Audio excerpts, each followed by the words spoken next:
Welcome to CATA TV. I'm Russ Roberts, Senior Vice President, Tax and Finance with CATA. Today we are going to be talking with Kay James. She is one of the country's experts on software claims in the SR&ED program. It is an opportunity to understand the changes that are occurring with the way CRA is approaching these claims, their rather rigid approach and the impacts of it. But also it's going to be an opportunity to talk about with her ideas of how to approach these changes to get the best result.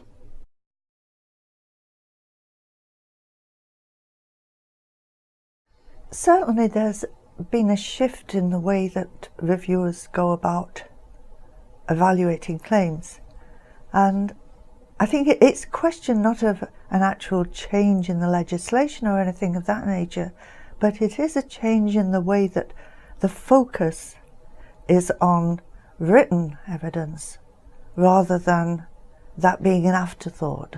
A few years ago, reviewers were mostly interested in talking to the people in the company, the technical people. That's how they got a view of what was going on with the work. That's how they made their decisions. And then they would look for some paperwork to back up the claim. Now, for many of them, and certainly this is the way it's set out in the manuals that the reviewers use, the strategy of starting with the written material from the time the work was done and only talking to people after that has been exhaustively examined, that seems to be the way that quite a few of the reviewers do prefer to do things these days. And sometimes to the extent that they're only really interested in the paperwork. And unless that provides a good, clear picture of eligible work, they are not really interested in looking any further. Because, of course, if there is not a strong body of evidence to support everything that's claimed, it's going to be disallowed anyway. So there's not a lot of point wasting time checking on eligibility. That's why I say that now, certainly, eligibility and evidence are two sides of the coin. And for a claim to be successful, it needs to meet both of those requirements. Certainly in the past, in my experience, if a claim was eligible, I was given the latitude to try to develop through the interviews why the claim was correctly filed. And my understanding is that today this is not necessarily happening in all the claims, and certainly there are companies getting caught by this. Yes, certainly if you look at the material that CRA puts out as guidelines, it is a requirement that there is support for everything that's claimed. I think at one time it used to be much more the material things that were expected to be supported. Obviously you wouldn't be claiming a capital expense without having the receipts for it. So it was always a requirement that there was paperwork to support the financial claim. I would certainly agree with you, Kay. What seems to me has happened now is that they have focused as well, the technical reviewers, on the documentation that supports what occurred in the analytical experimental process. Does this make any sense? They're certainly looking for evidence of everything, and that includes the thought processes of the people doing the work and what they intended to do, what their hypotheses were, how they planned to do it. At one time they would have, as we said, find that out through technical meetings and discussions, but now it's really expected that that will be available on paper. And if you don't have that paperwork, anyone who puts in a claim without a strong supporting body of material risks having that claim disallowed. It's certainly not sure. Some reviewers, they do have flexibility, but some of them are being quite strict about this and to not have that paperwork available, it's a risk. Could you summarize for us then what you actually, very simply, what are the 4 or 5 key changes? Just we've gone through them here. Well, the legislation has not changed. I mean, the definition is still the same, everything's still the same. But a few things are now being done differently. And I think probably the most significant is that the books and records legislation, which has been in place for a long time and has always been understood as applying to the financial parts of the claim, CRA now are applying that to every aspect of the claim. And so they are requiring that there's a complete record for everything that's being claimed. And when I say being claimed, I mean not just that the work was done by the people that are being claimed, etc., but that the nature of the work was such as to meet the requirements of the program. Other things, over the years, the requirement that there had to be sufficient information for a claim to be reviewed has subtly changed, and now it's been rephrased, and now the requirement is that it must be substantiated, and so work that is not substantiated cannot won't receive the tax credit. And other changes just in the way things are done. It used to be that there was special treatment for first-time claimants. A company making its first claim would usually get a bit of a pass on the documentation. They would have an explanation of what was required at the first claim and expected to comply in the future. Whereas now CRA have decided you can't really argue that the program has been going so long that everyone now is expected to be aware of the requirements. Does that explain why now 70% of claims have to be done by consultants? I think there's a lot to it there, that when people realise just what is involved, they decide that they don't have the time or expertise in the company, and it's not a skill they want to develop, and so they will hire a consultant. Or maybe they've tried it without and found it didn't work so very well, and now I've had to turn to somebody for help. I'm also hearing, Kay, and in my discussions with you, that there is a greater focus on the company being able to show that they had in their mind the technological advancements, that they had an intent to achieve technological advancements and to actually solve uncertainties as this project occurred, not after the fact. Does this make any sense, or is it real? Absolutely.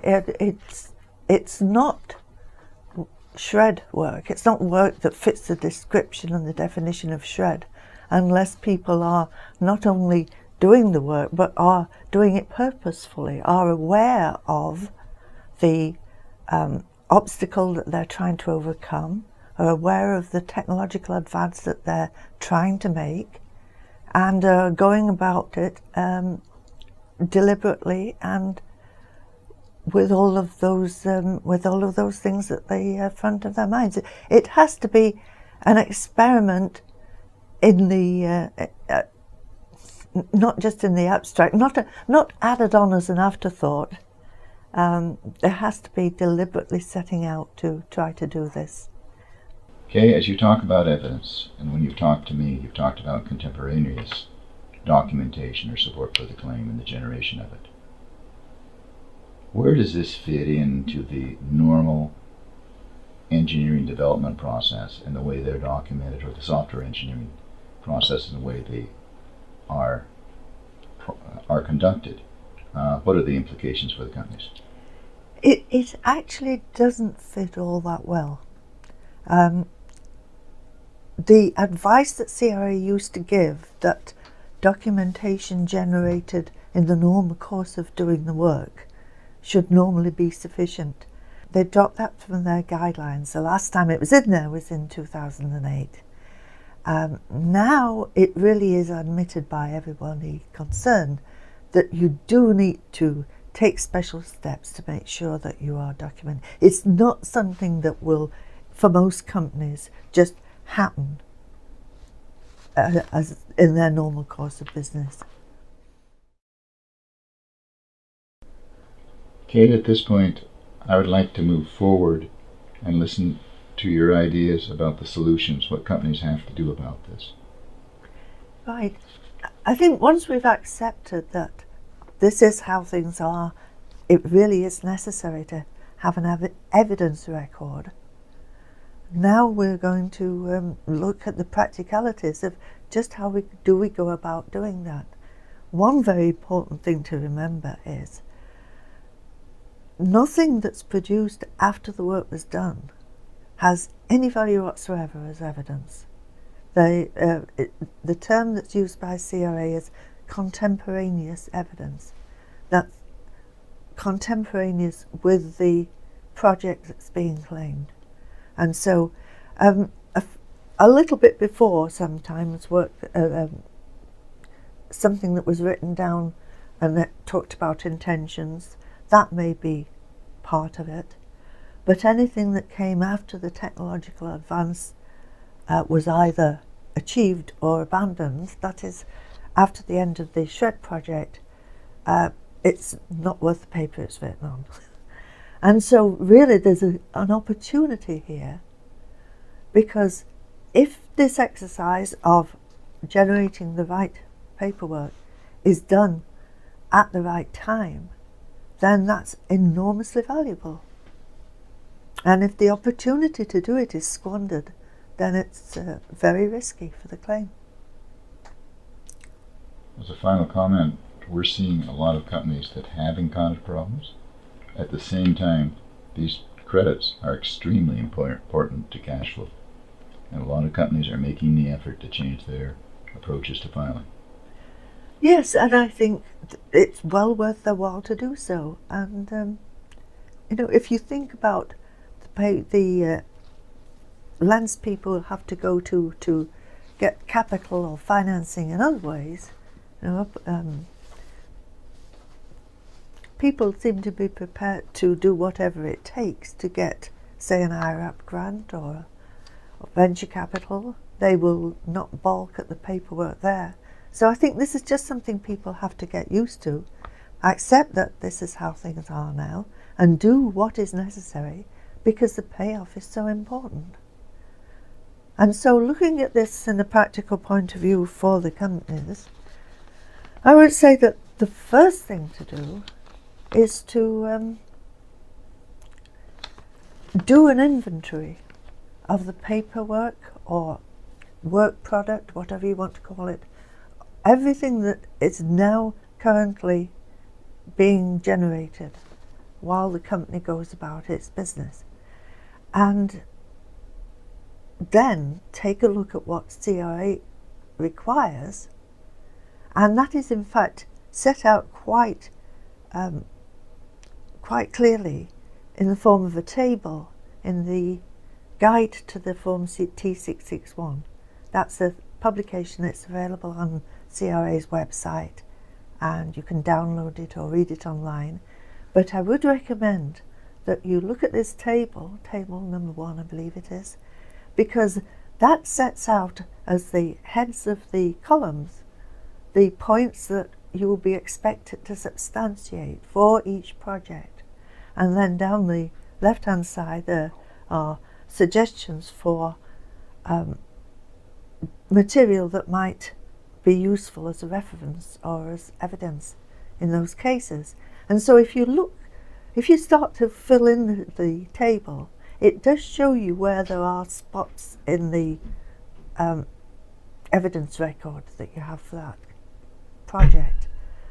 You certainly don't need to have something in each of the rows, but you do need to have something in each of the columns.